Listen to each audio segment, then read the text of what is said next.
May sumigaw sa sala. Hindi lang iyon, kundi sumisigaw din ang telebisyon. Hindi maintindihan ni Anya kung anong mas nakakabingi. Ang hiyawan ng mga nasa balita o ang tibok ng puso niya na tila tumatalon palabas ng dibdib. Napakagat siya sa labi, mga buhok sa braso niya ay nagsitaasan. Sa screen, isang eroplano ng Hidalgo Airlines ang nakikita, may maitim na usok sa likuran, bumababa ng nakakatakot. Lumipad ang isip ni Anya, hindi sa takot, kundi sa mabilis na pagkalkula. Alam niya ang modelong iyon. Alam niya ang mga karaniwang pagkakamali. Ang nagpapanik na boses ng mga piloto ang bumalot sa silid. Engine failure. We're losing altitude. Mahigpit na kinuyom ni Anya ang kanyang mga kamay, puti ang buko ng daliri niya.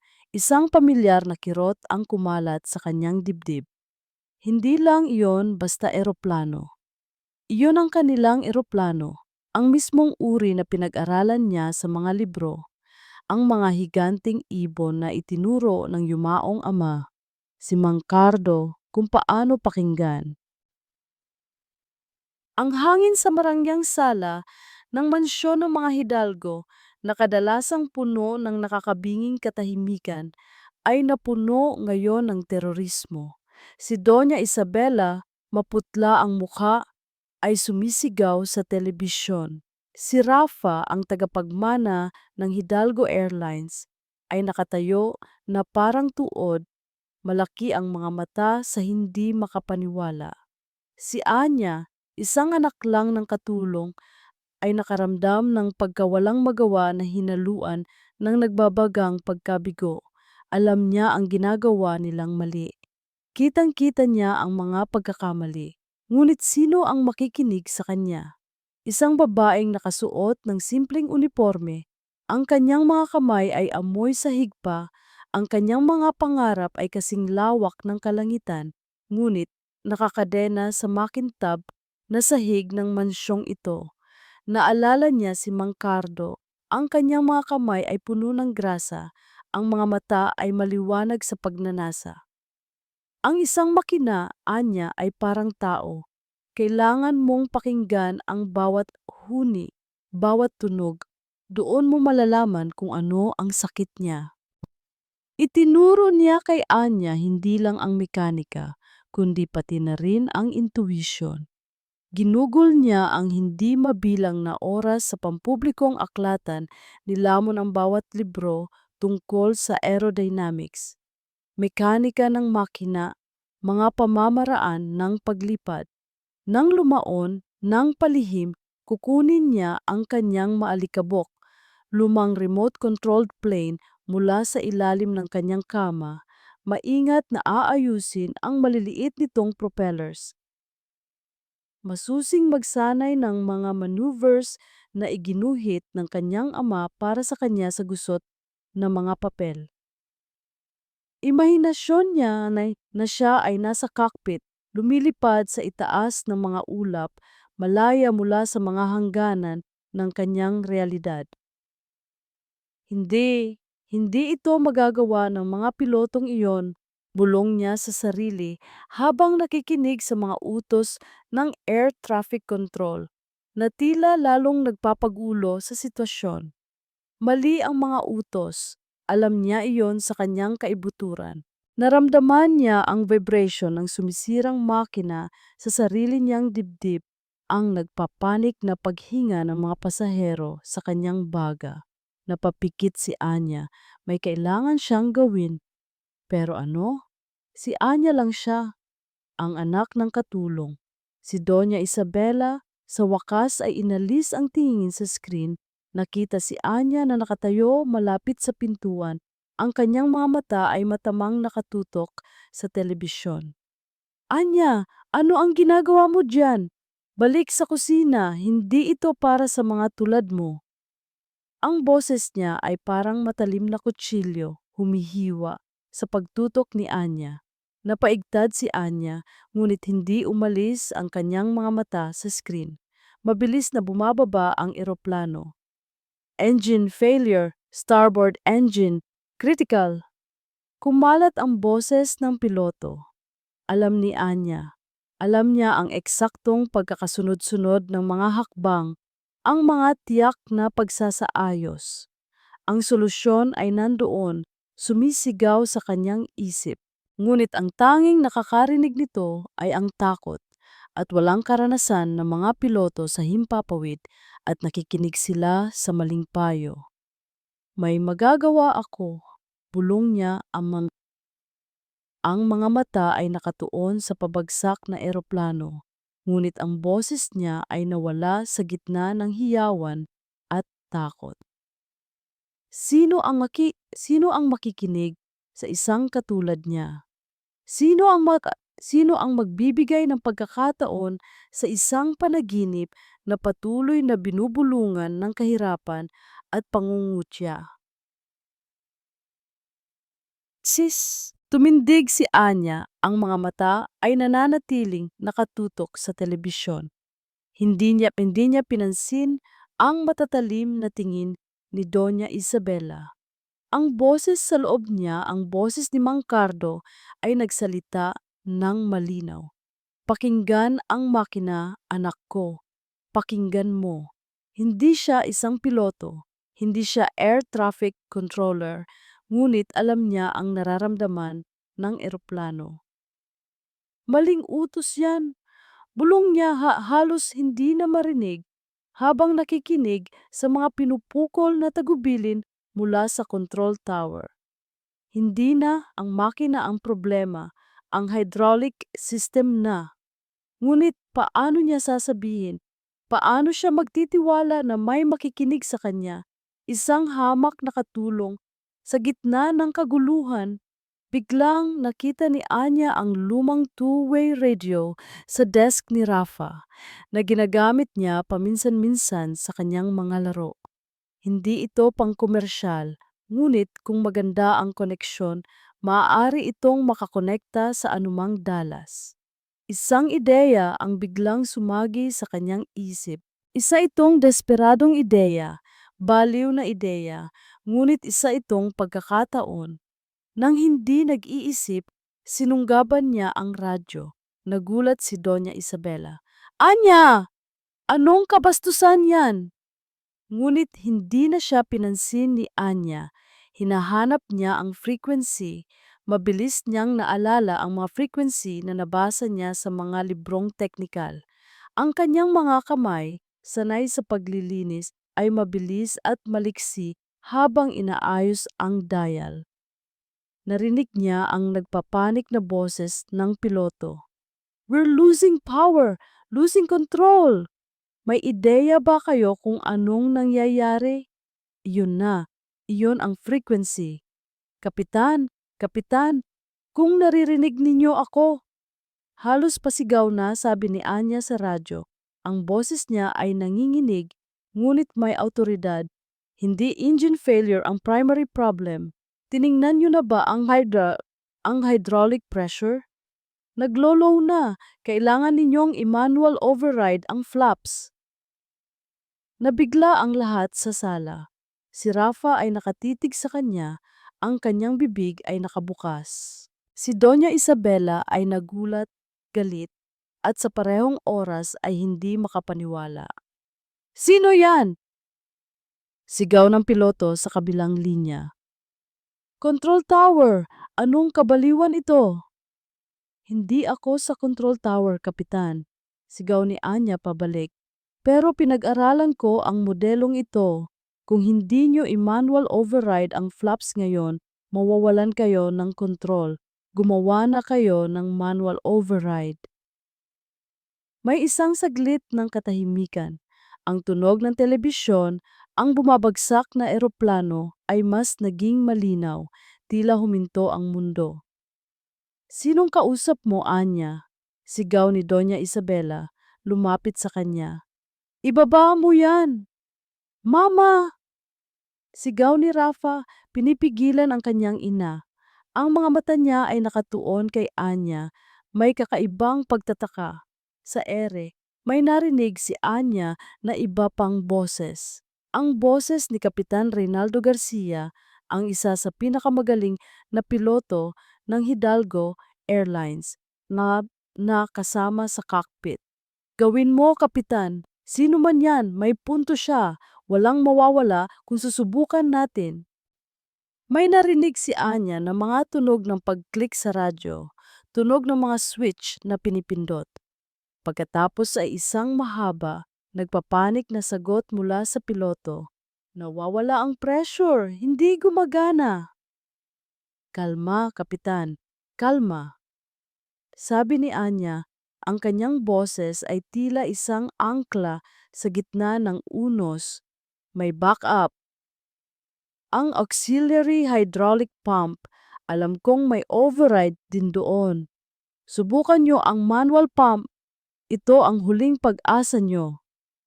Napakunot ang noo ni Rafa. Auxiliary hydraulic pump? Manual pump? Hindi siya pamilyar sa mga terminolohiyang yon, ngunit ang tinig ni Anya ay napakapaniwala. Pagkatapos ng isang mahabang sandali na parang isang kawalang hanggan, isang tunog ang lumabas sa radyo, tunog ng pagbubuntong hininga.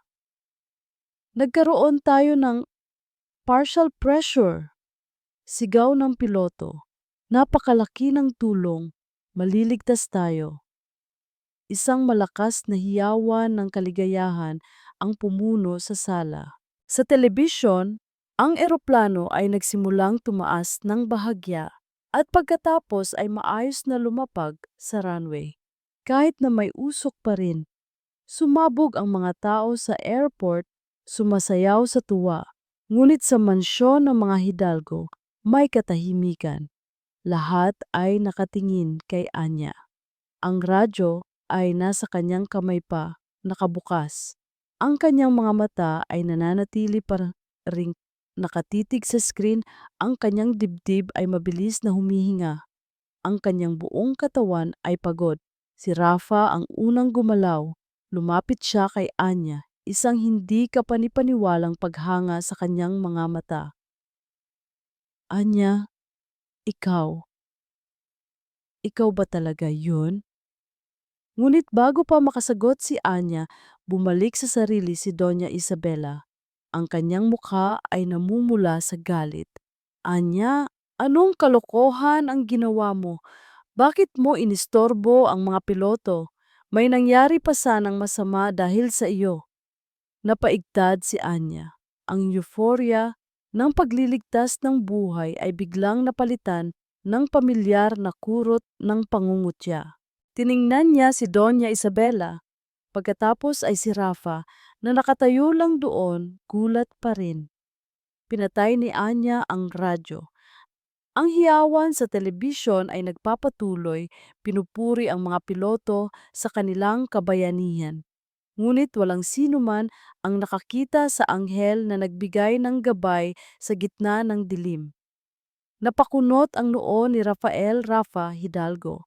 Habang pinanonood si Anya na paalis, ang likod nito ay tuwid sa kabila ng panlilibak ng kanyang ina. Mama, hindi mo ba nakita? Siya ang nagbigay ng mga tamang utos. Niligtas niya ang lahat. Ngunit si Doña Isabela ay naghila ng kanyang labi. Kalokohan, swerte lang yan. Isa lang siyang katulong. Anong alam niya sa pagpapalipad ng eroplano? Siguro nagpapansin lang siya para mapansin mo. Ang kanyang tingin ay matalim, puno ng pagdududa at nakakakilabot na pag-aalinlangan. Ngunit hindi kumbinsido si Rafa. Ang boses ni Anya sa radyo, ang kanyang pagiging kalmado, ang mga terminolohiyang teknikal na ginamit niya. Hindi iyon basta swerte. Hindi iyon gawa-gawa lamang. May isang bagay na malalim, isang lihim na kaalaman, sa likod ng mga mata ng simpleng katulong na iyon. Kinabukasan habang ang buong bansa ay nagdiriwang ng milagrosong paglapag ng Hidalgo Airlines Flight 714, si Rafa ay tahimik, na nagsimulang mag-imbestiga. Una, hiningi niya ang recordings ng air traffic control.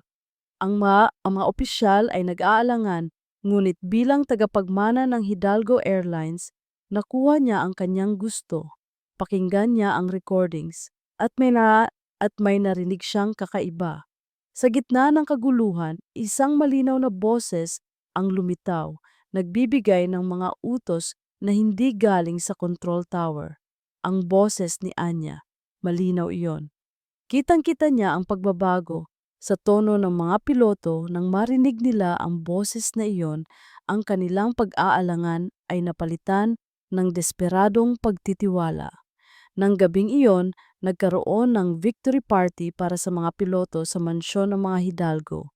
Marangya, puno ng tawanan at papuri. Ngunit si Anya sa kanyang uniforme ng katulong ay lumipat sa mga anino, nagsisilbi sa mga taong nagdiriwang ng kanyang tahimik na kabayanihan. Rafa, isang matamis na tinig ang sumira sa kanyang pagmumuni-muni. Si Sofia Angeles, isang magandang babae mula sa isang kilalang pamilya, ay lumapit sa kanya, kumikinang sa isang mamahaling damit. Oh, Rafa, mahal ko, hindi ako makapaniwala sa nangyari. Buti na lang ay ligtas ka. Niyakap niya si Rafa, ngunit ang mga mata niya ay lumipad kay Anya na naglalagay ng mga baso sa isang tray. Ang isang mapanukso, nakakabinging ngiti ang sumilay sa labi ni Sofia. Uy, Anya, galing mo naman magpinta ng eroplano. Parang totoo ah. Ang boses ni Sofia ay parang honey, ngunit ang mga salita niya ay parang lason. Namula si Anya at mabilis na tumalikod, nagpatuloy sa kanyang trabaho. Nagalit si Rafa sa ginawa ni Sofia, ngunit hindi niya alam kung paano siya tutugon. Masyado siyang abala sa kanyang sariling pag-iisip. Nang makalipas ang ilang sandali, nakita niya si Anya na mag-isa sa sulok, naglilinis ng mga baso. Lumapit siya, ang kanyang puso ay may kaba. Anya, mahina niyang tawag. Napaigtad si Anya at halos mabitawan ang baso. Sir Rafa? Ang kanyang boses ay nanginginig. Tungkol sa nangyari kahapon, sabi ni Rafa direktang nakatingin sa kanyang mga mata. Ikaw ba talaga yon? Ikaw ang nagsalita sa radyo?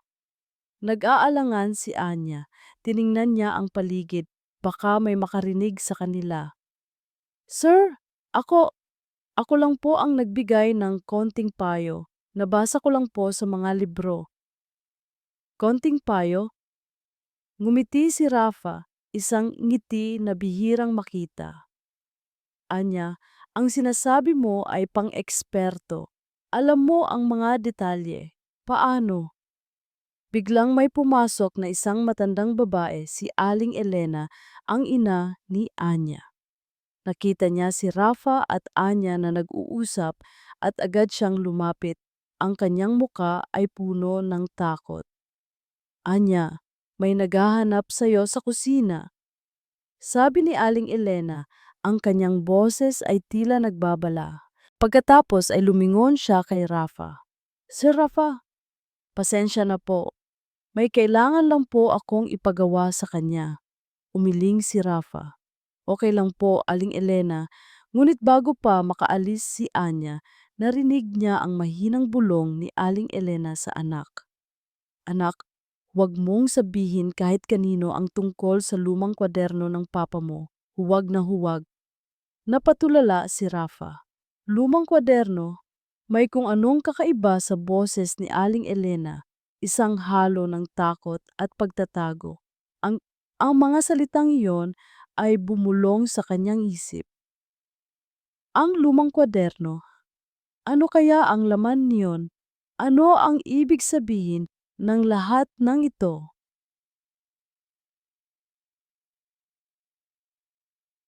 Nang gabing iyon, hindi mapakali si Anya. Ang mga salita ni Doña Isabela ay gumagapang pa rin sa kanyang isip, nagbabanta. Kung hindi mo ititigil ang kalokohang ito, aalisin ko ang nanay mo sa trabaho. Para siyang nakakadena sa kanyang kinatatayuan kahit na ang isip niya ay lumilipad, malaya at hindi mapipigilan. Isinara niya ang pinto ng kanyang maliit na silid sa maid's quarter, ang tanging kanlungan niya sa malaking mansyon.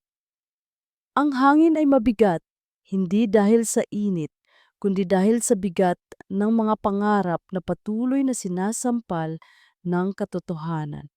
Huminga siya ng malalim at kinuha ang isang lumang picture frame sa ilalim ng kanyang unan. Si Mang Cardo, ang kanyang ama. Malakas, may mga kamay na sanay sa pagmamanipula ng makina at mga mata na nakakakita ng mga pangarap.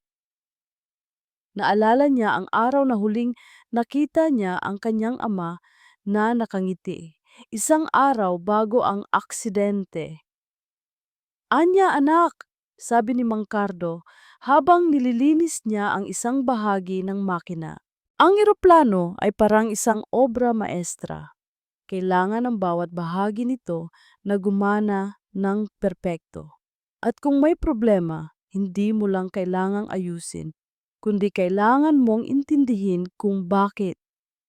Iyon ang huling pagkakataon na nakita niya si Mang Cardo na ganap na masaya. Kinabukasan, isang balita ang bumulaga sa kanila, aksidente sa factory ng Hidalgo Airlines. Hindi na siya nakita pang muli. Ang opisyal na report, isang malagim na aksidente sa lugar ng trabaho. Ngunit sa mga mata ni Anya at sa mga mata ni Aling Elena, mayroong laging isang anino ng pagdududa. Huminga si Anya ng malalim, pinigilan ang pagtulo ng luha. Bakit biglang naaalala niya ang lahat ng ito ngayon? Dahil sa eroplano, dahil sa parehong modelong iyon, ang modelong binanggit ni Mang Cardo noon na may mali sa disenyo. Ang parehong modelo na halos bumagsak kahapon. May kumatok sa pinto, napatingin si Anya, kinabahan. "Sino yan?" "Si Rafa," mahinang sabi ng boses mula sa labas. "Pwede ba tayong mag-usap, Anya?" Nag-aalangan si Anya. Si Rafa, ang kanyang amo, ang anak ng taong walang awa sa kanya. Ngunit sa kanyang boses, may narinig siyang ibang bagay. Hindi pangungutya, hindi galit, tila paggalang. Binuksan niya ang pinto, bahagya lang. Nakita niya si Rafa, nakatayo sa labas, ang kanyang mga mata ay naghahanap ng sagot sa kanya. "Anya, kailangan kong malaman." Sabi ni Rafa, ang kanyang boses ay seryoso. "Saan mo nakuha ang lahat ng kaalaman na yon? Kung ano ang sinabi mo, iyon ang mismong ginawa ni Kapitan Ray. Kung hindi dahil sa'yo, marahil wala na silang ngayon." Napayuko si Anya. "Sir, nabasa ko lang po sa mga libro. Tsaka pinag-aralan ko po talaga ang mga eroplano." "Alam ko," sagot ni Rafa, at sa kanyang mga mata may nakita si Anya na isang kislap ng paghanga. "Pero hindi lang basta pag-aaral, Anya. May alam ka na mas malalim. May koneksyon ka sa mga makina, gaya ng sinasabi ng mga matatandang piloto. Hindi ka basta-basta nagbabasa, di ba?" Hindi nakasagot si Anya. Naramdaman niya ang init ng mga mata ni Rafa na parabang nakikita niya ang kanyang kaluluwa, ang kanyang pinakatatagong pangarap. Sa unang pagkakataon, may taong hindi nangutya sa kanya, kundi nagtatanong, interesado. "Gusto kong tulungan ka, Anya," sabi ni Rafa. Ang kanyang boses ay tila nag-aalok ng tulay. "Kung gusto mong pag-aralan pa ang tungkol sa aviation, sasagutin ko. Mayroon tayong mga connections, may resources, ang Hidalgo Airlines. Maaari kang maging anuman ang gusto mo." Napapikit si Anya. Isang pangarap na tila hindi na kailanman magiging totoo ay inilalatag sa kanyang harapan. Ngunit agad din siyang bumalik sa katotohanan. Si Doña Isabela, ang kanyang ina, ang kanyang posisyon. Salamat po, Sir Rafa. Sabi niya, ang kanyang boses ay halos pabulong. Pero hindi po pwede, hindi po ako karapat-dapat. Tsaka may nanay po ako na kailangan kong alagaan, hindi ko po pwedeng ipahamak. Di, naramdaman niya ang pamilyar na kurot ng takot. Ang takot na mawala ang kanyang ina, ang tanging pamilya niya, ang takot na masira ang buhay niya kung susundin niya ang pangarap na ito. Bumuntong hininga si Rafa. Anya, hindi mo maintindihan. Aling Elena, biglang may tumawag mula sa kusina. Bakit ang tagal mo dyan, Aling Elena? Napakagat si Aling Elena sa kanyang labi. Kailangan ko nang bumalik, Sir Rafa. Maraming salamat po sa pag-uusap. Anya, pumunta ka sa kusina pagkatapos mo dyan. Pagkaalis ni Aling Elena, sinulyapan ni Anya si Rafa. Patawad po, sir. Hindi po talaga pwede. Umiling si Rafa. Ang kanyang muka ay may bakas ng pagkabigo, ngunit mayroon ding kakaibang pag-unawa. Alam mo, Anya, sabi niya, ang kanyang mga mata ay nananatili sa kanya. Ang paglipad ay hindi lang tungkol sa makina. Ito ay tungkol sa kalayaan at sa paniniwala sa iyong sarili. Pagkaalis ni Rafa, isinara ni Anya ang pinto. Nilingon niya ang larawan ng kanyang ama. Papa, kung alam mo lang, bulong niya, ang hirap tuparin ang pangarap, lalo na kung ayaw kang payagan ng mundo. Napakagat siya sa labi. Ang mga salita ng kanyang ama, ang mga pangarap na ipinasa sa kanya ay nagbaga sa kanyang puso. Pero ang realidad, ito ay isang malaking pader na tila hindi niya kayang lampasan. Ang mga banta ni Doña Isabela, ang posisyon ng kanyang ina, ang pangungutya ni Sofia, ang lahat ng ito ay bumabalot sa kanya. Ngunit isang kislap ng pag-asa ang nanatili, isang maliit na apoy sa gitna ng kadiliman. Hindi mapakali si Rafael Rafa Hidalgo. Ang mga salita ni Aling Elena tungkol sa lumang kwaderno ng papa ni Anya ay patuloy na umalingaw sa kanyang isip. Bakit ganoon na lang ang takot sa boses ng matanda? At bakit tila ang kanyang ina, si Doña Isabela, ay labis na galit sa anumang pagbanggit ng kakayahan ni Anya? Para sa isang linggo, sinubukan ni Rafa na kalimutan ang isip niya. Ngunit tuwing makikita niya si Anya, ang kanyang mga mata ay nananatiling matalim. Ang kanyang mga kamay ay gumagalaw ng may layunin. Naramdaman niya na may isang bagay na mas malaki kaysa sa isang simpleng katulong. Isang hapon, habang nag-iisa si Rafa sa opisina ng Hidalgo Airlines, sinimulan niyang halukayin ang lumang archives ng kumpanya.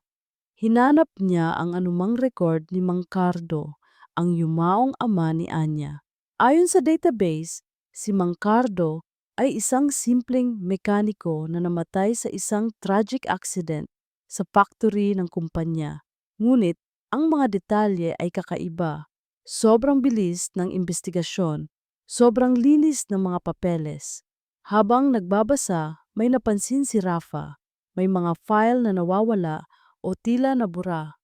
Ang mga maintenance log para sa partikular na modelo ng eroplano na halos bumagsak na ang mga record ay hindi kumpleto sa ilang taon bago ang kamatayan ni Mang Cardo. Nagkaroon ng isang pakiramdam ng pagdududa na kumalat sa kanyang dibdib. Nang gabing iyon, pauwi na si Rafa sa mansion, ngunit bago siya makapasok, nakita niya si Aling Elena na nag-iisa sa backyard. May inilalagay sa ilalim ng isang lumang punong mangga. Nagtatago ba siya ng isang bagay? Naglakad si Rafa ng palihim. Sinundan si Aling Elena hanggang sa kwarto nito sa maid's quarter. Nakita niya ang matandang babae na maingat na inilalagay ang isang maliit na kahon sa ilalim ng lumang kama. Nang umalis si Aling Elena para mag-grocery, mabilis na pumasok si Rafa sa kwarto nito. Ang kwarto ay maliit, malinis at puno ng mga alaala. Kinuha niya ang kahon sa ilalim ng kama. Ito ay isang lumang kahoy na kahon, may amoy lupa at lumang papel. Binuksan niya ang kahon. Sa loob, naroon ang isang maalikabok, lumang kwaderno, balot ng tela. Sa takip, sulat kamay ni Mang Cardo ang pangalan. Cardo de la Cruz, Hidalgo Airlines Engineering Notes. Nanginginig ang mga kamay ni Rafa habang binubuksan ang kwaderno. Sa simula, puro ito mga technical drawings, mga schematics ng mga makina ng eroplano. Ngunit habang nagpapatuloy siya sa pagbabasa, unti-unti siyang nangingilabot. Ito ay hindi lang basta engineering notes. Ito ay isang detalyadong tala-arawan, puno ng mga observation ni Mang Cardo tungkol sa mga depekto sa disenyo ng ilang bahagi ng makina, partikular na ang hydraulic system at ang flaps ng isang partikular na modelo ng eroplano. Ang parehong modelo na halos bumagsak. May mga guhit na nagpapakita ng mga posibleng solusyon at mga babala tungkol sa catastrophic failure kung hindi aayusin. Pero hindi lang iyon. May mga nakasulat ding petsa at mga pangalan. Mga ulat na ipinasa ni Mang Cardo sa management, head of engineering at CEO. At sa bawat ulat na iyon may nakasulat na denied, disregarded, o lapas, too costly to implement. Ang hininga ni Rafa ay biglang nawala. Isang partikular na pahina ang nakakuha ng kanyang atensyon. Isang pahina na may petsa bago ang kamatayan ni Mang Cardo. Nakasulat doon ang isang huling babala at sa ibaba nito isang pirma na nagpapahintulot sa pagbabasura ng mga ulat ni Mang Cardo.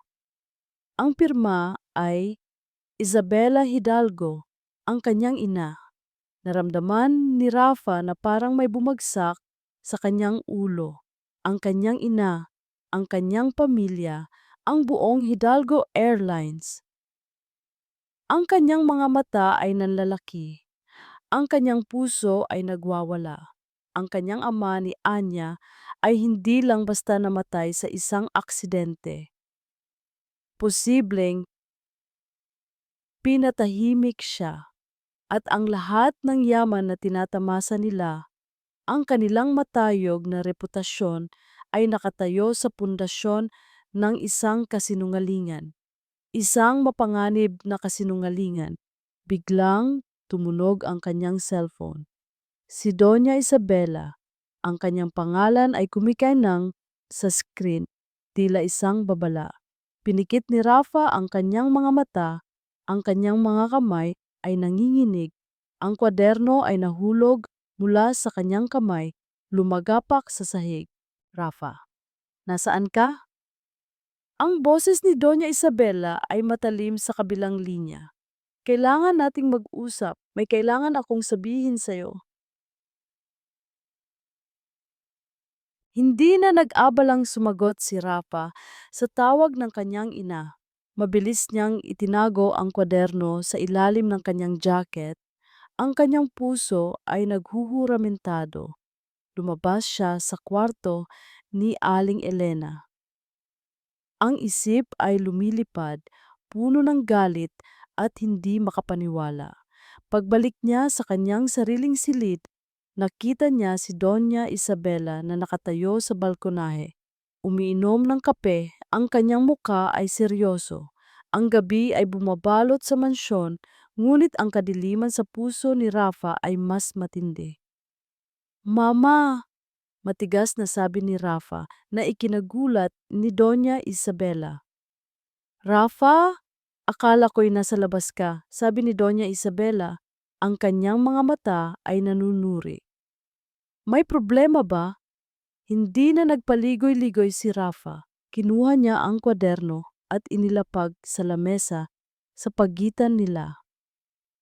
Alam niyo po ba kung ano yan, Mama?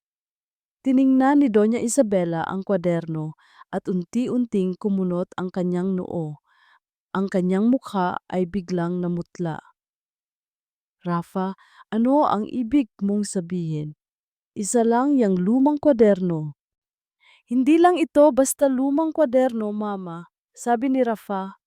Ang boses niya ay nanginginig sa galit. Ito ang kwaderno ni Mang Cardo, ang ama ni Anya, at dito nakasulat ang lahat ng depekto sa disenyo ng eroplano, ang mga babala niya na hindi niyo pinansin. Ang pirma niyo na nagpapahintulot na balewalain ang lahat ng ito. Nanlaki ang mga mata ni Doña Isabela. Ang kanyang mga labi ay nanginginig. Rafa, ano bang pinagsasasabi mo?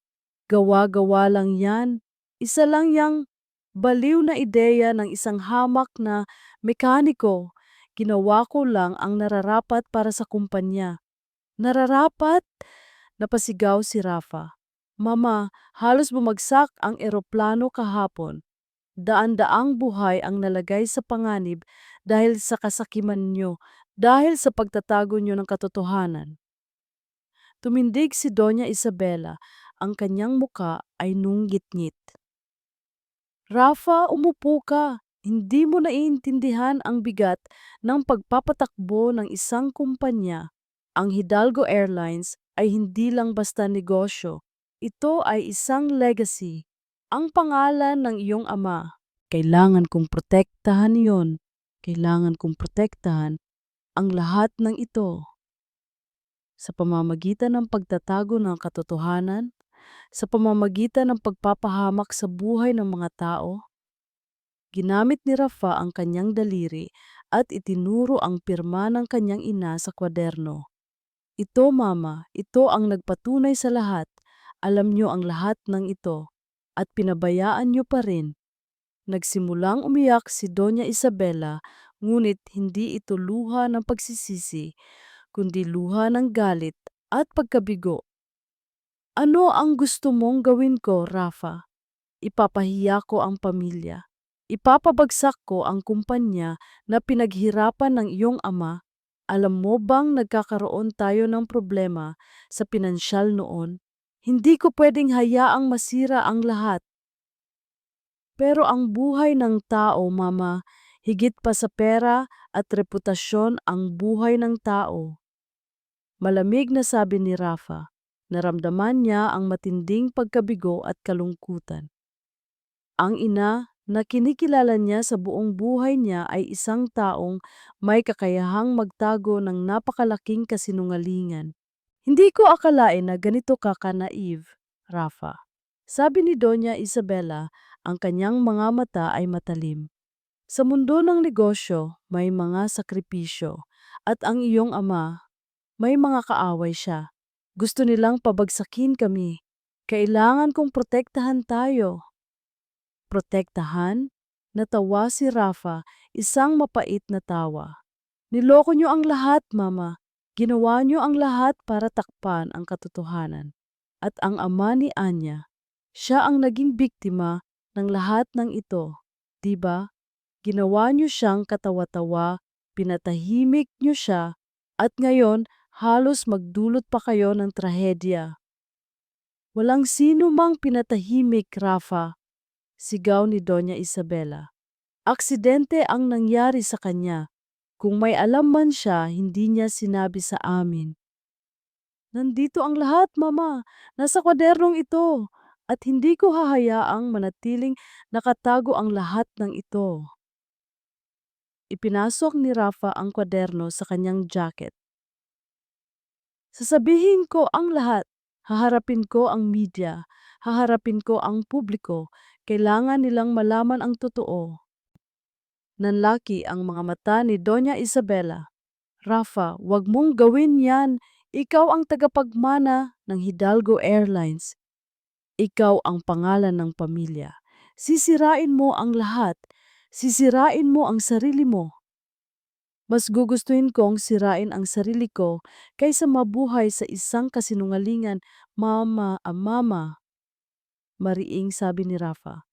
At sisiguraduhin kong magkakaroon ng hustisya si Mang Cardo at si Anya. Hindi na ako papayag na saktan niyo pa sila. Tinalikuran ni Rafa ang kanyang ina. Ang kanyang puso ay mabigat sa sakit. Ang imahe ni Anya na nakatayo ng mag-isa sa gitna ng pangungutya ay bumalik sa kanyang isip. Hindi na, hindi na niya hahayaan. Hindi mo kaya, Rafa, sabi ni Doña Isabela. Ang boses niya ay halos pabulong, puno ng galit at desperasyon. Ang buong mundo ay laban sa'yo. Ang mga hidalgo ang masusunod. Ngunit sa mga mata ni Rafa, nagkaroon ng apoy ng determinasyon.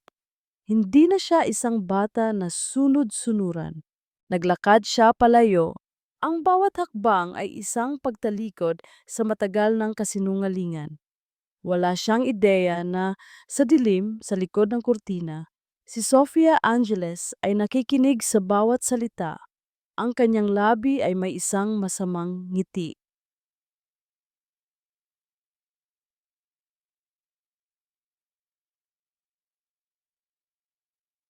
Nakikinig si Sofia Angeles sa bawat nagliliyab na salita mula sa pagitan ng mga kurtina.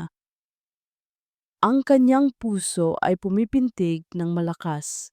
Ang mukha ni Doña Isabela, ang galit ni Rafa at ang kwaderno. Napakagat si Sofia sa kanyang labi. Ang isang matalim na ngiti ay dahan-dahang gumuhit sa kanyang mukha. Hindi niya inakala na ganoon kalalim ang lihim ng mga hidalgo. Ang depektibong disenyo, ang ama ni Anya, at si Doña Isabela na nagtatago ng lahat. Narito ang pagkakataon niya, ang pagkakataon para mapabagsak ang 2 taong humahadlang sa kanya, si Anya, ang katulong na tila nagiging mas mahalaga kaysa sa inaasahan, at si Rafa na tila nawawala ang pagiging praktikal para sa katarungan. Katarungan, ngumisi si Sofia, ang kanyang mga mata ay nagniningas sa paninibugho. Ang Hidalgo Airlines ay dapat na sa kanila ni Rafa. Sila ang nakatakdang maging magkasama, hindi ang isang katulad ni Anya. Kinabukasan, isang mabilis at lihim na pagpupulong ang naganap sa isang mamahaling cafe sa labas ng bayan. Ang kausap ni Sofia ay si Mang Tonyo, isang dating mekaniko ng Hidalgo Airlines na sinibak dahil sa kapabayaan. Alam ni Sofia ang kanyang galit sa kumpanya. Mang Tonyo, sabi ni Sofia, ang kanyang tinig ay matamis na parang lason. May magandang alok ako sa iyo. Gusto mo bang maghiganti sa Hidalgo Airlines? Sa mga Hidalgo? Ang matanda ay nag-aalangan, ngunit nang inilatag ni Sofia ang makapal na bungkos ng pera at ang kanyang plano, lumiwanag ang mga mata ni Mang Tonyo. Isang kasinungalingan, isang gawa-gawang ebidensya na si Anya ang gumamit ng isang hack para makagambala sa communication system ng eroplano na nagdulot ng mas malaking panganib.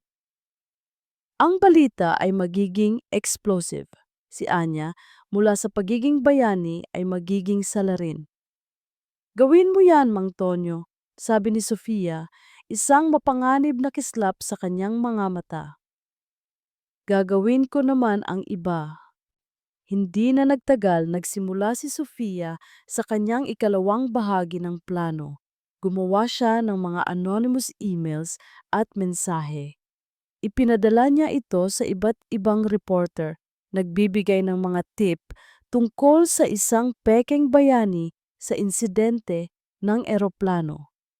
Isang babae na may lihim na koneksyon sa Hidalgo Airlines, isang taong hindi dapat pagkatiwalaan. Hindi niya binanggit ang pangalan ni Anya, ngunit ang mga pahiwatig ay sapat na. Isang hapon, nakita ni Sofia si Anya sa garden. Nagdidilig ng mga bulaklak, ang kanyang mukha ay seryoso. Nilapitan siya ni Sofia na may ngiti na halos hindi totoo. "Oh, Anya," sabi ni Sofia, ang kanyang boses ay puno ng pang-aalipusta na sinubukang itago. "Kamusta ang pagpapanggap na bayani? Hindi ka ba napapagod sa pagtatago?" Napatingala si Anya, ang kanyang mga mata ay may bakas ng pagkalito. "Ma'am Sofia, ano po ang ibig niyo sabihin?" "Naku, huwag ka nang magkaila, dear," sabi ni Sofia, lumapit pa. "Alam ko ang mga pangarap mo at alam ko rin ang pagtatangka mong agawin si Rafa. Pero tingnan mo, sa huli, mananatili kang isang katulong, walang silbi, walang kinabukasan." Nanlaki ang mga mata ni Anya, nasasaktan sa mga salita ni Sofia. "Oh, huwag ka nang mag-alala," patuloy ni Sofia na tila nasisiyahan sa nakikita niyang sakit kay Anya. "Hindi ko ipagsasabi sa'yo para naman tayong magkaibigan, 'di ba? Pareho lang naman tayong nagmamahal kay Rafa." Umalis si Sofia, iniwan si Anya na nag-iisa, puno ng kalungkutan. Ngunit ang kanyang plano ay hindi pa tapos. Kinabukasan, sa pamamagitan ng koneksyon niya sa guard, sinigurado ni Sofia na makita ni Rafa si Anya na nag-uusap sa isang matandang lalaki sa labas ng gate ng mansyon. Ang matanda ay si Mang Pilo, isang dating kasamahan ni Mang Cardo na binabayaran ni Sofia para magpanggap na nagbibigay ng mga secret information kay Anya. Nakita ni Rafa si Anya na may sinasabi sa matanda, ang kanyang mukha ay tila seryoso. At nakita niya ang matanda na ibinubulong ang isang bagay, na tila nagbibigay ng isang bagay kay Anya. Hindi alam ni Rafa na iyon ay isang pekeng document na inihanda ni Sofia at Mang Tonyo. Nakatago si Sofia sa likod ng malaking puno, nakangiti ng matagumpay. Nakita niya ang pagbabago sa mukha ni Rafa, ang pagkalito, ang pagdududa at ang sakit. Ang kanyang plano ay gumagana. "Hindi ka na magkakaroon ng kahit ano kay Rafa, Anya," bulong ni Sofia, ang kanyang boses ay halos isang huni. "Sisiguraduhin kong ikaw ang magiging kaaway ng Hidalgo Airlines at ikaw ang magiging bilanggo." Nang gabing iyon, isang breaking news ang kumalat sa buong bansa.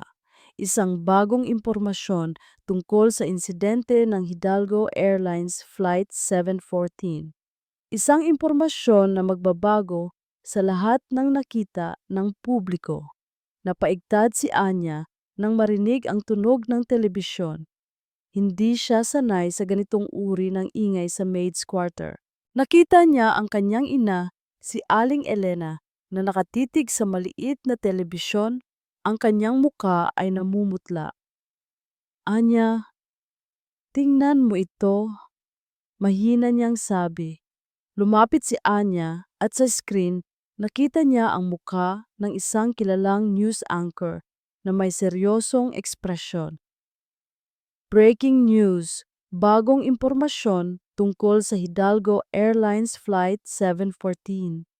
Isang pinagmulan ang nagsabing may posibleng pananabotahe sa komunikasyon ng eroplano at mayroong isang pekeng bayani na sangkot. Napakagat si Anya sa kanyang labi. Peking bayani. Alam niya na ito ay tumutukoy sa kanya. Ngunit nang ipakita sa screen ang isang malabo na imahe niya na may red circle sa kanyang mukha kasama ang isang caption na Anya de la Cruz. Ang totoo bang salarin sa likod ng gulo sa ere? Napasigaw siya. "Hindi! Hindi ako!" Bulong niya, ang kanyang puso ay naghuhuramentado. Sinungaling sila, ngunit ang mga sumunod na araw ay parang isang bangungot. Ang mga social media ay nagbabaha ng mga komento na puno ng galit Ang mga tao ay nagagalit, nagsasabi na siya ay isang oportunista, isang manggagantso. Bakit siya, isang katulong, ang biglang magiging eksperto sa eroplano?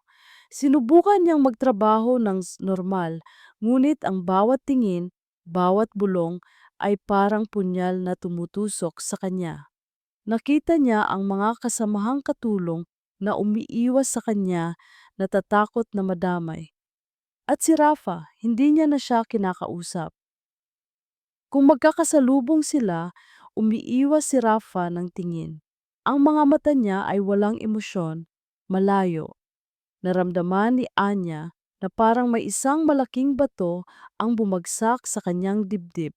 Akala niya ay may nakita siyang pag-asa, isang kakampi.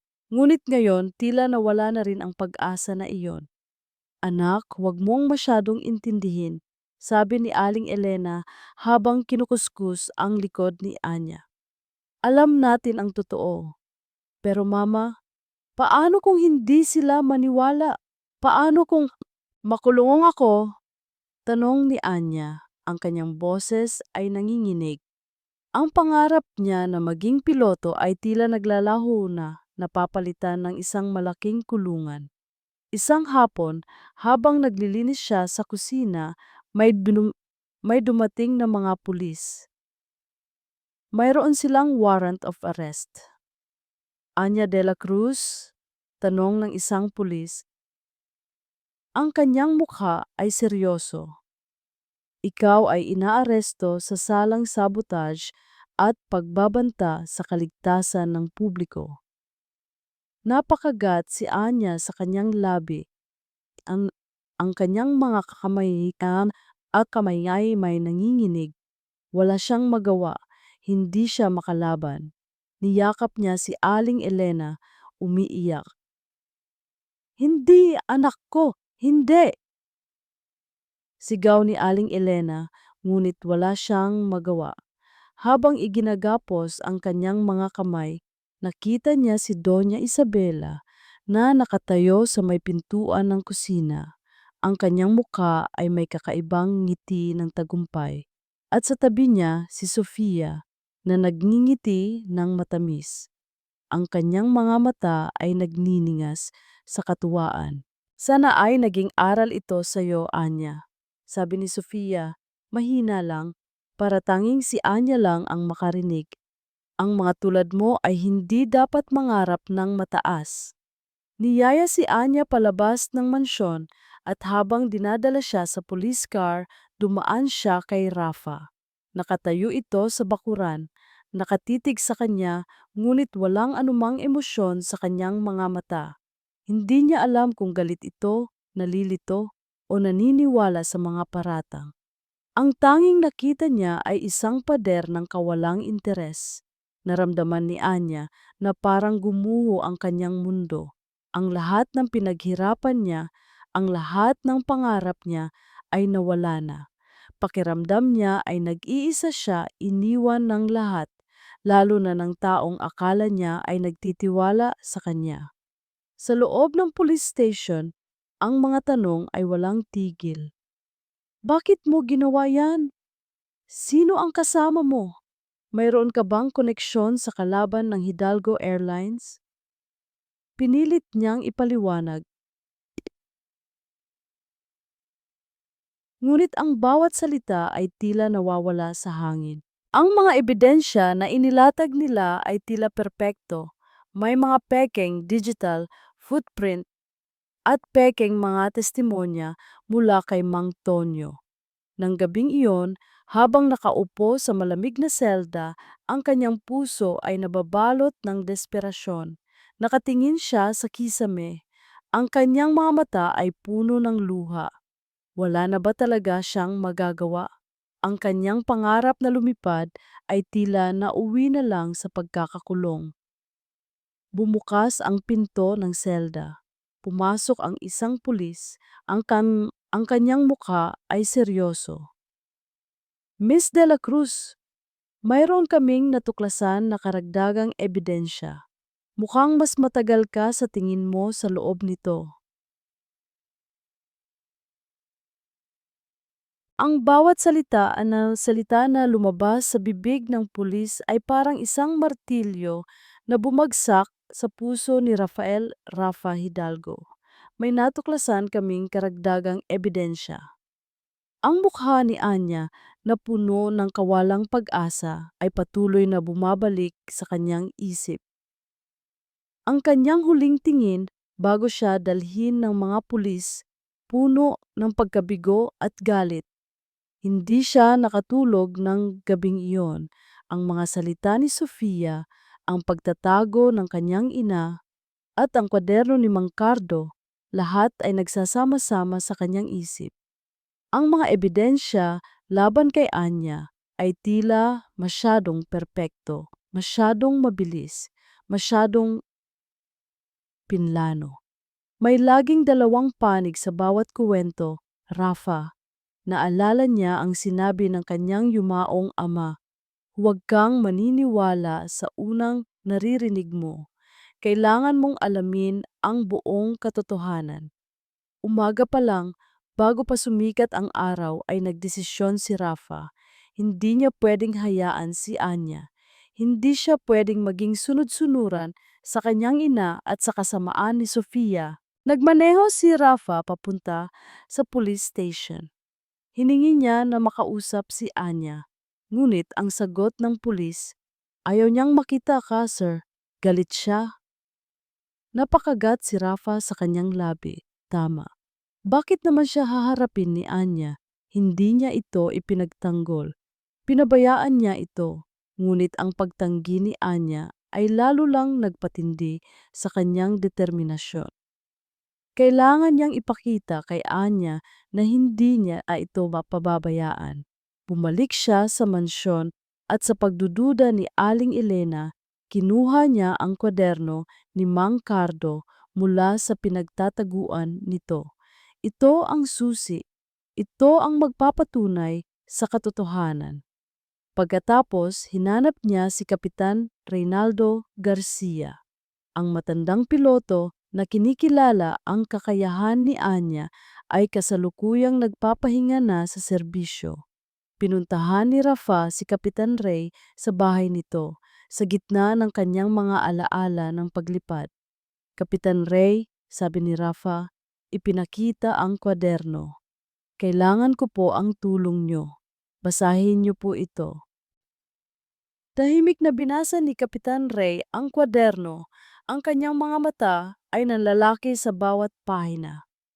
Ang kanyang mukha ay unti-unting napuno ng galit. Kaya pala, bulong ni Kapitan Ray, ang kanyang kamao ay mahigpit na kinuyom. Ilang beses nang nagkaroon ng maliit na problema sa modelong ito, pero laging sinasabi nilang human error o minor malfunction. Hindi ko inakala na ganito kalalim ang problema. At ang aking ina, Kapitan, sabi ni Rafa, ang kanyang boses ay puno ng pait. Siya ang nagtakip sa lahat ng ito. At ngayon, ginagamit nila ang kasinungalingan para idiin si Anya. Umiling si Kapitan Ray. Hindi ko akalain na kaya ng isang hidalgo na gawin ito. Ang matamis na si Anya. Napakabait na bata. Hindi niya deserve yan. Kailangan nating ilabas ang katotohanan, Kapitan, sabi ni Rafa. Kailangan kong iligtas si Anya kahit na ibig sabihin nito ay sirain ko ang sarili kong pamilya. Handaan akong gawin ang lahat. Tiningnan ni Kapitan Ray si Rafa at sa kanyang mga mata may nakita si Rafa na hindi lang galit kundi paggalang. Sa wakas, nag-iising ka, Rafa. Sa wakas, pinili mo ang tama. Nagplano sila. Ginamit ni Rafa ang kanyang mga contacts sa media, ngunit sa pagkakataong ito, hindi para magtago ng katotohanan, kundi para ilabas ito. Tinawagan niya si Mang Jose, isang investigative reporter na kilala sa kanyang integridad. "Mang Jose," sabi ni Rafa, ang kanyang boses ay matatag. Mayroon akong isang kuwento na magpapabago sa lahat ng alam mo tungkol sa Hidalgo Airlines. Isang kuwento tungkol sa korupsyon, kasinungalingan, at isang inosenteng babae na nabibiktima. Habang isinasalaysay ni Rafa ang lahat, naririnig niya ang paghihinga ni Mang Jose sa kabilang linya. Alam ni Rafa na ang kanyang mga aksyon ay magbubunga ng isang napakalaking skandal.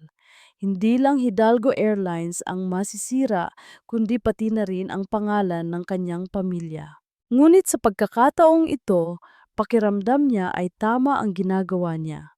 Sa labas ng police station, nakatayo si Rafa, ang kanyang mga mata ay nakatuon sa bintana ng selda kung nasaan si Anya. Alam niyang galit si Anya sa kanya, ngunit sisiguraduhin niyang malalaman nito ang buong katotohanan.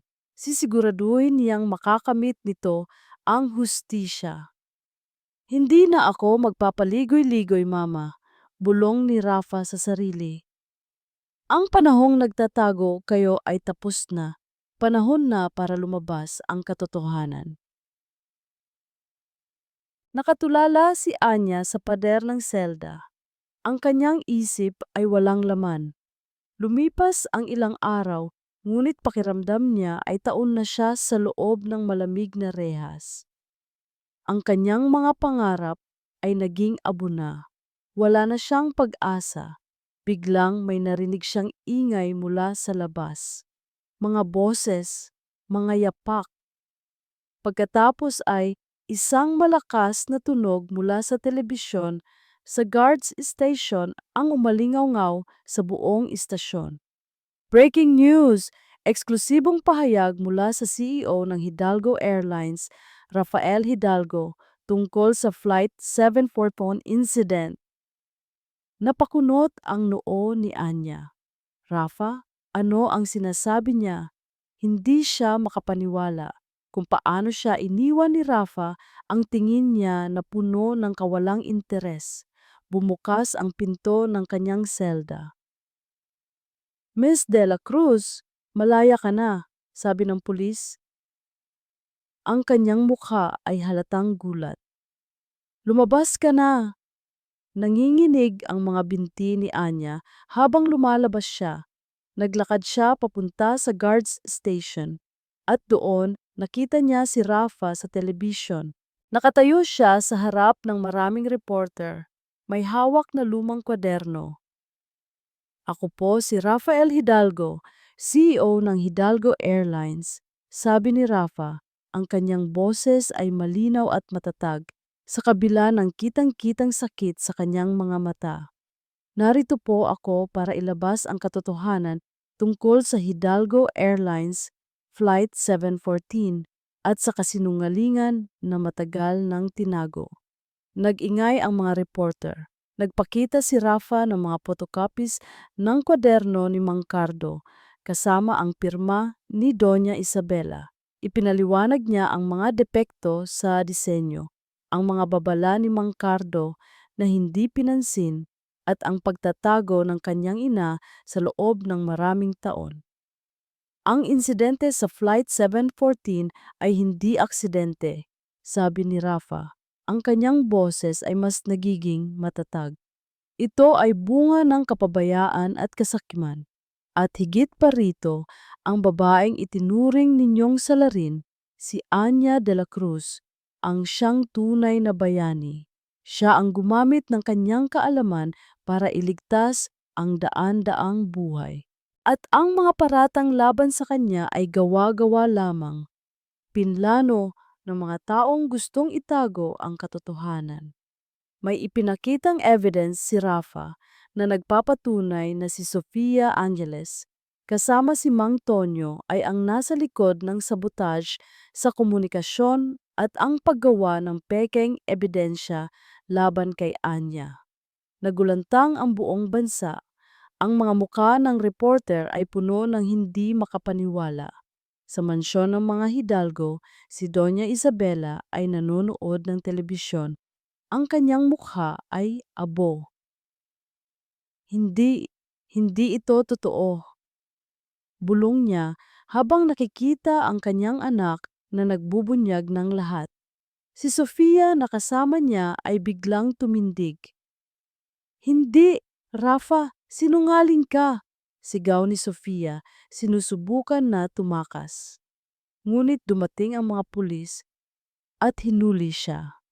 Si Anya sa harap ng telebisyon sa police station ay nanlalaki ang mga mata. Hindi siya makapaniwala sa nakikita niya. Si Rafa, ginawa niya ito. Ipinagtanggol niya siya. Lumabas si Anya sa police station. Ang kanyang puso ay nababalot ng kakaibang emosyon. Ang kalayaan ay nararamdaman, ngunit ang sakit at pagkabigo ay naroon pa rin.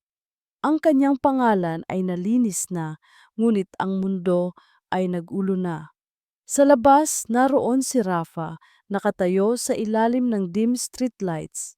Ang kanyang mga mata ay nakatuon kay Anya, puno ng pagsisisi at pagmamahal. Naglakad si Anya palapit sa kanya, ang bawat hakbang ay mabigat. Hindi niya alam kung ano ang sasabihin. Anya, mahina lang nasabi ni Rafa, ang kanyang boses ay puno ng pighati. Patawad. Patawad sa lahat. Hindi ko dapat hinayaan na mangyari ito sa'yo. Hindi ko dapat pinabayaan ka. Tumingin si Anya sa kanyang mga mata, nakikita ang tunay na sakit doon. Ang kanyang puso ay nahati.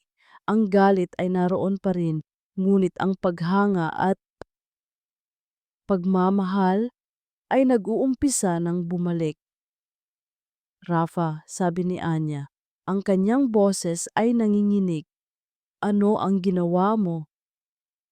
Ang tama, Anya, sagot ni Rafa, lumapit sa kanya. Ang katotohanan ang kailangan mong malaman. Ang hustisya ang kailangan mong makamit. Sa sandaling iyon, ang mga flash ng kamera mula sa mga reporter ay nagsimulang kumislap. Ang mga tanong ay walang tigil. Mr. Hidalgo, ano ang mangyayari sa Hidalgo Airlines? Anya, totoo ba na pinlano ang lahat ng ito? Hinigpitan ni Rafa ang kanyang kamao. Hindi pa tapos ang laban. Ang kanilang pangalan ay nalinis. Ngunit ang Hidalgo Airlines ay nasa gitna ng pinakamalaking krisis sa kasaysayan nito. Napakapit si Anya sa braso ni Rafa. Habang dinadala sila palabas ng police station, ang mga reporter ay parang pating na nag-aabang ng dugo. Ang kanilang mga tanong ay walang tigil. Ang mga flash ng kamera ay nakakabulag. Sa gitna ng kaguluhan, naramdaman ni Anya ang init ng kamay ni Rafa na mahigpit na nakahawak sa kanya, tila isang pangako. "Huwag kang mag-alala, Anya," bulong ni Rafa sa kanyang tainga. "Ligtas ka na." Ngunit ang kaligtasan ay mayroon ding presyo. Pag-uwi nila sa mansyon ng mga Hidalgo o ang dating mansyon ng mga Hidalgo, isang nakakapanlumo na katahimikan ang sumalubong sa kanila. Wala na ang mga katulong, tanging si Aling Elena lang ang natira, na lumapit sa kanila, umiiyak, at niyakap si Anya ng mahigpit. "Anak ko, ligtas ka na," bulong ni Aling Elena. Ang kanyang boses ay puno ng kalungkutan. Ngunit ang presyo ng katotohanan ay malaki. Si Doña Isabela ay inaresto na, nakakulong sa kanilang sariling mansyon, naghihintay ng trial. Ang Hidalgo Airlines ay nasa ilalim ng matinding investigasyon. Ang mga stocks ay bumagsak. Ang pangalan ng Hidalgo na minsan ay simbolo ng kapangyarihan at karangyaan ay naging simbolo ng korupsyon at kasinungalingan. Kinabukasan, tumayo si Rafa sa harap ng isang press conference. Ang kanyang mukha ay seryoso, ngunit determinadong.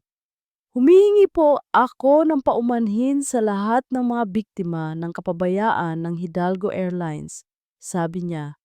Ang kanyang boses ay puno ng pagsisisi. Humihingi ako ng paumanhin sa lahat ng mga nagtiwala sa aming kumpanya. Bilang CEO, ako po ang may responsibilidad. Ipinangako niya ang isang ganap na overhaul sa Hidalgo Airlines, ang pagtatatag ng isang bagong sistema ng kaligtasan, isang bagong pamunuan, at ang pagbayad sa lahat ng mga biktima. Ngunit alam niya na ang pagtitiwala ay hindi madaling ibalik. Sa mga sumunod na araw, bumisita si Rafa kay Doña Isabela sa kanyang private detention sa mansyon. Ang kanyang ina, na minsan ay matayog at puno ng kapangyarihan, ay ngayon ay wasak na. Ang kanyang mga mata ay walang buhay, ang kanyang balat ay maputla. Sana ay masaya ka na, Rafa, sabi ni Doña Isabela. Ang kanyang boses ay halos pabulong. Sinira mo ang lahat, ang pangalan ng iyong ama, ang aming legacy. Ginawa ko lang po ang tama, Mama. Sagot ni Rafa, ang kanyang puso ay mabigat. Ang pagtatago ng kasinungalingan ay hindi kailanman magiging tama. Umalis si Rafa. Ang kanyang puso ay nababalot ng kirot. Ang kanyang ina ay wasak at ito ay kanyang kagagawan. Ngunit alam niya na ito ang tanging paraan. Si Anya kasama si Aling Elena ay nagpasya na lumipat. Hindi na sila makatira sa mansyon ng mga Hidalgo na puno ng masalimuot na alaala. Nagrenta sila ng isang maliit na apartment sa labas ng lungsod, isang simpleng buhay, malayo sa karangyaan at kasinungalingan.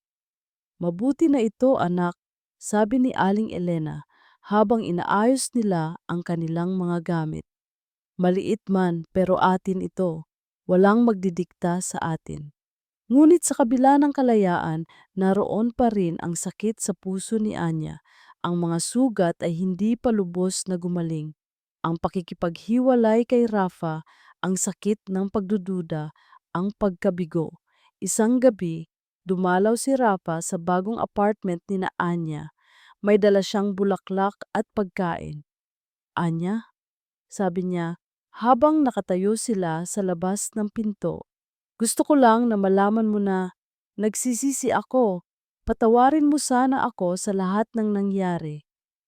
Tiningnan ni Anya ang kanyang mga mata. Ang sakit ay naroon pa rin. Rafa, hindi madaling kalimutan ang lahat ng nangyari. Ang sakit, ang pagdududa. Alam ko, sabi ni Rafa, ang kanyang boses ay puno ng lungkot. Hindi ko inaasahan na mapapatawad mo ako kaagad, pero sana bigyan mo ako ng pagkakataon na patunayan ang sarili ko na ako ay nagbago na. Tumango si Anya. Salamat, Rafa, pero kailangan ko ng oras. Pagkaalis ni Rafa, umupo si Anya sa kanyang kama. Ang mga bulaklak ay maganda, ang pagkain ay masarap, ngunit ang kanyang puso ay puno pa rin ng kalungkutan. Alam niyang nagsisisi si Rafa. Alam niyang mahal siya nito. Ngunit ang mga sugat ay malalim. Napakagat si Anya sa kanyang labi. Ang kanyang pangarap na maging piloto ay tila lumalayo pa rin. Wala na ang mga koneksyon ng Hidalgo Airlines. Kailangan niyang magsimula sa simula. Bumuntong hininga si Anya habang naglalakad palabas ng maliit na apartment nila. Ang simoy ng hangin ay may kakaibang simoy ngayon. Amoy kalayaan, amoy ng bagong simula. Ngunit may bahid din ito ng lungkot at kawalang katiyakan. Ang kanyang pangarap na lumipad ay tila mas lumayo ngayon. Wala na ang marangyang library ng mga Hidalgo, wala na ang mga koneksyon. Anak, huwag kang mag-alala, sabi ni Aling Elena na naghahanda ng almusal. Kahit anong mangyari, mayroon tayong isa't isa. Ngumiti si Anya sa kanyang ina. Si Aling Elena ang kanyang matatag na pundasyon, ang tanging nagbibigay lakas sa gitna ng lahat ng kaguluhan. Kinailangan ni Anya na maghanap ng trabaho sa kabila ng kanyang pagiging bayani sa mata ng publiko at ang paglilinis ng kanyang pangalan. Ang insidente ay nagdulot ng malaking skandal. Maraming tao pa rin ang nag-aalinlangan at ang kanyang pangalan ay nauugnay pa rin sa kontrobersya. Nakakita siya ng trabaho bilang crew sa isang maliit na private aviation company malayo sa glamour ng Hidalgo Airlines. Hindi ito ang pangarap niyang maging piloto, ngunit malapit pa rin ito sa mga eroplano at yon ay sapat na. Dito, kasama niya ang mga matatandang mekaniko at ground crew at patuloy niyang natutunan ang iba't ibang aspeto ng aviation. Isang hapon, habang naglilinis siya ng hangar, may lumapit sa kanya. Anya de la Cruz? Tanong ng isang matandang lalaki. Ang kanyang mga mata ay pamilyar. Nanlaki ang mga mata ni Anya. Kapitan Ray, ngumiti si Kapitan Reynaldo Garcia, ang matandang piloto na sumuporta kay Rafa sa paglabas ng katotohanan. Ngayon, siya ay nakasuot ng simpleng damit, nagpapahinga na sa pagpapalipad. Narinig ko ang nangyari sa iyo, Anya, sabi ni Kapitan Ray. Hindi ko inakala na hahayaan ka ng tadhana na maging isang ordinaryong ground crew lang. Namula si Anya. Wala na po akong choice, Kapitan. Wala na po ang mga koneksyon ko. Koneksyon? Natawa si Kapitan Ray. Anya, ang talento ay hindi nangangailangan ng koneksyon. Kailangan nito ng pagkakataon. Dinala ni Kapitan Ray si Anya sa isang maliit na flight school na kanyang pinatatakbo. Hindi ito kasing marangya ng mga flight school ng Hidalgo Airlines, ngunit mayroon itong mga lumang eroplano, mga bihasang instruktor at isang kapaligiran na puno ng pagnanasa sa paglipad. Gusto kong tulungan kang matupad ang pangarap mo, Anya, sabi ni Kapitan Ray. Ako ang magiging mentor mo. Ipapakita ko sa iyo na hindi lang mga mayayaman ang may karapatang lumipad. Ang mga may talento at puso ang karapat-dapat. Naluha si Anya. Sa wakas, may taong nagtitiwala sa kanya, isang taong naniniwala sa kanyang mga kakayahan. Nagsimula si Anya sa kanyang flight lessons. Ang bawat aralin ay isang kaligayahan. Ang pakiramdam ng pagkontrol sa eroplano, ang pagtaas sa itaas ng mga ulap, ang pagtingin sa mundo mula sa itaas. Ito ang kanyang pangarap. Si Kapitan Ray ay isang mahusay na mentor. Itinuturo sa kanya hindi lang ang teknikal na aspeto, kundi pati na rin ang pilosopiya ng paglipad. Si Rafa sa kabilang banda ay patuloy na nagpapadala ng mga mensahe at tumatawag. Sinusubukan niyang mag-imbita, ngunit si Anya ay patuloy na nagbibigay ng dahilan. Ang kanyang puso ay sugatan pa rin. Ang alaala ng kanyang tingin na walang emosyon habang siya ay dinadala sa selda ay patuloy na bumabalik. Isang araw, bumisita si Anya sa puntod ng kanyang ama. Nagdala siya ng bulaklak at tahimik na nagsalita. Papa, natutupad ko na po ang pangarap mo. Unti-unti, sana ay proud ka sa akin. Naramdaman niya ang malamig na hangin at naramdaman niya ang presensya ng kanyang ama. Ito ang nagbigay sa kanya ng lakas. Habang nag-aaral si Anya, mas lalo niyang nararamdaman ang kanyang kakayahan. Siya ay mabilis matuto at ang kanyang instinct sa paglipad ay natural. Si Kapitan Ray ay humanga sa kanya. Ngunit isang umaga, habang naghahanda siya para sa kanyang flight lesson, isang makapal na sobre ang dumating sa flight school mula sa isang law firm. Ito ay may kinalaman kay Doña Isabela. Napakunot ang noo ni Anya. Ano na naman ito? Akala niya ay tapos na ang lahat sa pamilya ng mga Hidalgo. Binuksan niya ang sobre, ang kanyang puso ay may kaba.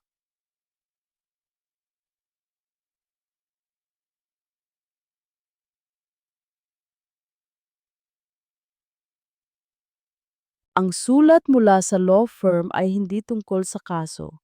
Ito ay isang paanyaya mula kay Doña Isabela.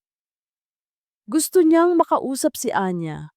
Nag-aalangan si Anya, ano pa ang gusto ng matandang babae mula sa kanya? Hindi ba't sapat na ang lahat ng sakit na dinulot nito? Ngunit sa payo ni Kapitan Ray na nagsabing, minsan ang pagpapatawad ay hindi para sa kanila, kundi para sa sarili mo. Nagpasya si Anya na pumunta. Samantala si Rafa Hidalgo ay nagtatrabaho ng halos walang tigil. Ang Hidalgo Airlines ay nagpapagaling pa rin mula sa skandal. Halos lahat ng empleyado ay umalis. Ang mga kontrak ay kinansela at ang tiwala ng publiko ay halos wala na. Ngunit si Rafa ay determinadong bumangon. Ginawa niya ang lahat para ibalik ang integridad ng kumpanya. Inalis niya ang lahat ng tiwali, naglagay ng mga bagong protokol para sa kaligtasan, at personal na nakipag-usap sa bawat biktima at pamilya. Hindi lang ito tungkol sa pera, si Rafa, sabi ng isang matandang empleyado. Ito ay tungkol sa pangalan, sa reputasyon, at sa pagpapakita ng tunay na pagbabago. Sagot ni Rafa, ang kanyang mga mata ay seryoso. Sa loob ng ilang buwan, unti-unting bumalik ang tiwala. Hindi kasing bilis ng dati, ngunit may pag-asa. Ang mga eroplano ng Hidalgo Airlines ay lumipad muli, na may mas mahigpit na safety measures at isang bagong pamunuan. Isang araw, nagkaroon ng isang aviation expo sa lungsod. Ito ay isang mahalagang kaganapan para sa mga kumpanya ng eroplano at mga flight school. Bilang kinatawan ng kanyang flight school, naroon si Anya kasama si Kapitan Ray. Ngayon, siya ay may kumpiyansa. Ang kanyang mga mata ay maliwanag sa pagnanasa. Hindi na siya ang dating Anya na laging nakatago sa mga anino. Habang naglalakad siya sa exhibit hall, bigla siyang napatigil. Sa isang booth, naroon si Rafa kausap ang ilang potential investor. Ang kanyang suot ay corporate attire at ang kanyang mukha ay seryoso at may bakas ng pagod, ngunit mayroon ding kakaibang karisma. Rafa, bulong ni Anya, ang kanyang puso ay biglang bumilis. Nagkatinginan sila, isang mahabang sandali ng katahimikan na tila huminto ang mundo. Ang mga alaala ay bumalik, ang sakit, ang pagdududa, ngunit pati na rin ang pagtatanggol ni Rafa. Lumapit si Rafa, iniwan ang mga investor. Anya, mahina niyang sabi, ang kanyang mga mata ay puno ng damdamin. Ang ganda mo! Namula si Anya. Salamat Rafa, ikaw din. Nagsimula silang mag-usap. Una ay tungkol sa expo, pagkatapos ay tungkol sa kanilang mga career. Ikinuwento ni Anya ang kanyang pag-aaral sa flight school at ang mga pangarap niya na maging isang piloto. Ikinuwento naman ni Rafa ang kanyang pagtatangka na ibalik ang Hidalgo Airlines. Hindi ko akalain na makikita kitang ganyan, Anya, sabi ni Rafa na may ngiti. Ang dating Anya na takot mangarap ay isa ng ganap na babae na malakas at may determinasyon. Nagbago ka rin, Rafa, sabi ni Anya. Hindi ka na ang Rafa na iniisip lang ang pangalan ng pamilya. Ipinakita mo ang tunay na Rafa, ang Rafa na may paninindigan. Biglang, isang minor technical issue ang nangyari sa isang display aircraft sa expo. Nagkaroon ng kaunting gulo. Ang mga engineer ay nagkakaproblema sa paghahanap ng solusyon. Ano sa tingin mo, Anya? Tanong ni Rafa, biglang lumapit sa kanya, nakikita ang kanyang kaalaman. Agad na nakita ni Anya ang problema. Kailangan lang na i-reset ang sensor sa landing gear. Isang maliit na glitch lang yan. Pero ang manual ay nagsasabing kailangan ng kumpletong shutdown, sabi ng isang engineer. Hindi, mariing sabi ni Anya. Masyadong matagal yan. Ang emergency protocol ay dapat i-reset ang sensor gamit ang auxiliary control panel. Nagkatinginan si Rafa at Kapitan Ray. Ang parehong kaalaman, ang parehong tiwala. Ginawa nila ang sinabi ni Anya at sa loob ng ilang minuto naayos ang problema. Nagulat ang mga tao at ang engineer ay nagpasalamat kay Anya. Nang gabing iyon habang pauwi na sila, sinundan ni Rafa si Anya. Nakatayo sila sa labas ng apartment niya. Anya! Sabi ni Rafa, ang kanyang boses ay puno ng damdamin. Ang galing mo! Ikaw ang tunay na heir ng Hidalgo Airlines. Hindi sa pangalan, kundi sa puso at kaalaman. Tiningnan ni Anya ang kanyang mga mata. Ang kanyang puso ay pumipintig. Naramdaman niya ang init, ang pamilyar na koneksyon. Ang mga sugat ay hindi pa lubos na gumaling, ngunit tila nag-uumpisa na itong maghilom. Rafa, ako, ngunit hindi na niya natapos ang kanyang sinasabi.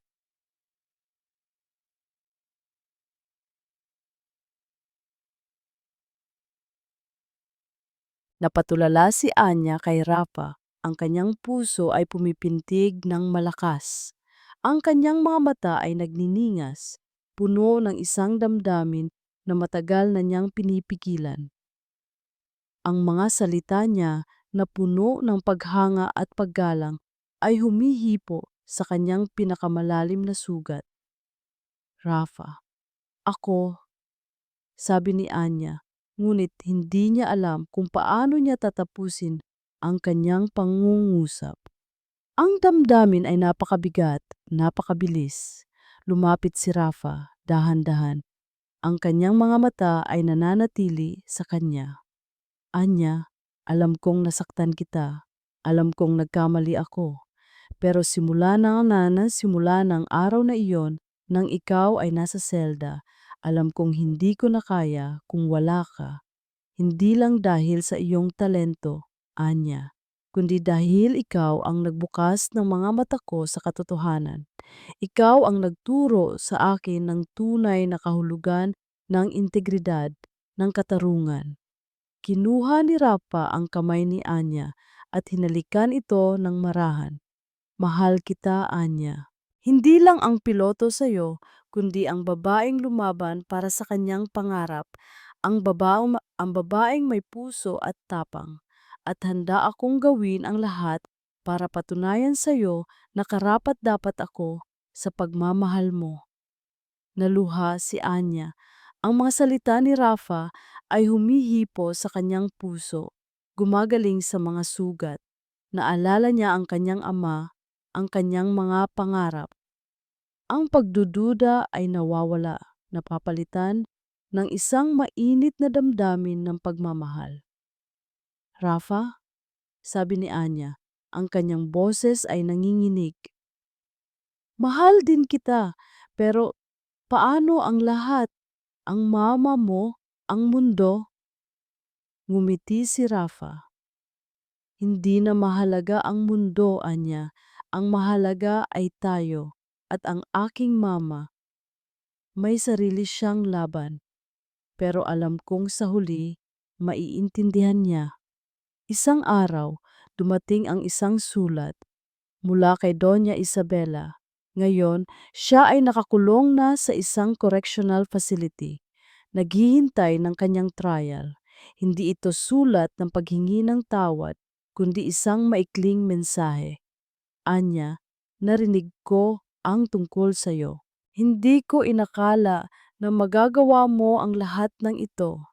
Sana ay maging masaya ka sa iyong paglipad. Hindi ka tulad ng inaakala ko. Isang kakaibang pakiramdam ang bumalot kay Anya. Hindi ito pagmamahal, ngunit ito ay isang uri ng pagtanggap. Isang maliit na hakbang patungo sa pagpapatawad. Hindi nagtagal na kumpleto ni Anya ang kanyang flight training. Sa kanyang graduation, naroon si Aling Elena umiiyak sa tuwa. Naroon din si Kapitan Ray na nakangiti, proud sa kanyang student. At naroon si Rafa na may isang malaking buke ng bulaklak. Ang kanyang mga mata ay puno ng pagmamahal. Anya de la Cruz, sabi ni Kapitan Ray, ngayon, ikaw ay isang ganap na piloto. Ikaw ang patunay na ang pangarap ay maaring matupad kahit anong hirap ang pagdaanan mo.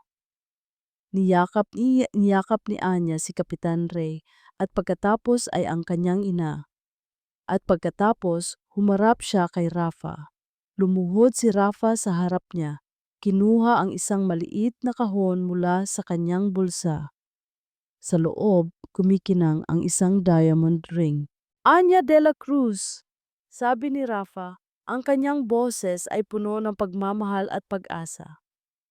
Will you fly with me, not just in the sky, but through life? Forever? Will you marry me? Naluha si Anya. Ang lahat ng sakit, ang lahat ng hirap ay nawala na, napalitan ng isang napakalaking kaligayahan. Oo, Rafa. Oo, sabi ni Anya, niyakap siya ng mahigpit. Kinabukasan, lumipad si Anya, hindi sa isang malaking eroplano, kundi sa isang maliit na eroplano na si Kapitan Ray ang nagbigay. Yan.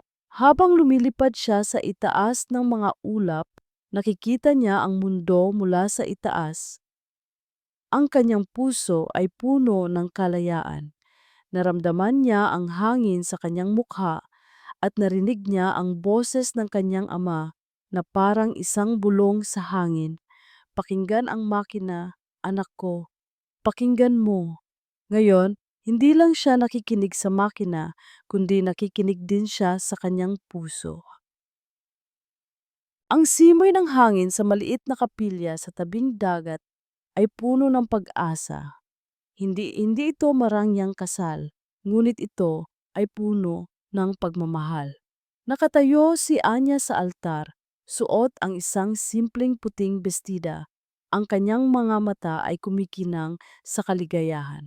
Si Aling Elena na umiiyak sa tuwa ay nasa tabi niya. Si Kapitan Ray na nakangiti ng matamis ay nagsisilbing witness. At naroon si Rafa. Sa harap niya, ang kanyang mga mata ay puno ng pagmamahal na tila bumubuo ng isang tulay sa pagitan ng kanilang mga nakaraan at ng kanilang magiging hinaharap. Hinawakan niya ang kamay ni Anya at naramdaman ni Anya ang init, ang katiyakan, ang pangako. Mahal kita, Anya, bulong ni Rafa habang nagpapalitan sila ng sumpaan. Mamahalin kita sa bawat paglipad mo at sa bawat pagbaba mo, sa bawat hamon at sa bawat tagumpay. Mahal din kita, Rafa, sagot ni Anya, ang kanyang boses ay nanginginig sa damdamin. Ikaw ang hangin sa ilalim ng aking pakpak, ang bituin na gumagabay sa akin sa dilim. Ikaw ang aking pangarap na natupad. Sa isang sulok ng kapilya, nakaupo si Doña Isabela. Ang kanyang mukha ay may bakas ng pighati, ngunit mayroon ding kakaibang kapayapaan. Hindi siya lumapit, hindi siya nagsalita, ngunit ang kanyang presensya ay nagsasabi ng isang bagay. Isang tahimik na pagtanggap, isang maliit na pagbabago sa kanyang matigas na puso. Nakita niya ang kaligayahan sa mga mata ni Rafa at marahil sa wakas ay naiintindihan niya na ang tunay na yaman ay hindi matatagpuan sa kapangyarihan o pera, kundi sa pagmamahal. Pagkatapos ng kasal, hindi nagtagal, ay bumalik sina Anya at Rafa sa pagtatrabaho.